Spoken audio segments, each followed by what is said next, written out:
নতুন বছরের এই ক্যালেন্ডারটা যখন দেওয়ালে ঝোলাই, বুকটা হু হু করে ওঠে। আমরা উৎসব করি, অথচ ভুলে যাই এই একটা বছর আমাদের জীবন থেকে ফুরিয়ে গেল। যে সময়টা পেছনে ফেলে এলাম, তা হাজার কাঁদলে আর কোনো দিন ফিরে আসবে না।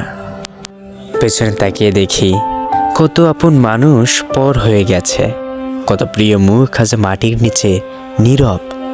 কে গভীর আবেগে জড়িয়ে ধরেছিল, আবার কেউ মাঝপথে হাতটা ছেড়ে দিয়ে এক মুহূর্তে বদলে দিয়েছিল চেনা পৃথিবীটা। আসলে আমরা তো কেউ উৎসব করছি না, আমরা একটু একটু করে মৃত্যুর দিকে এগিয়ে যাচ্ছি। প্রতিটি নিঃশ্বাস আমাদের গন্তব্য শেষ করে দিচ্ছে। আজ যে হাসছে, কাল হয়তো তার কথা কেবল ছবি হয়েই দেওয়ালে ঝুলবে। তাই এই শেষ বেলায় অভিমান রেখে কি লাভ? আমরা তো সবাই এক অজানার যাত্রী। ফেরার সময় হয়ে এলে কাউকে আর পাশে পাওয়া যাবে না, থেকে যাবে শূন্যতা আর কিছু অমলিন স্মৃতি।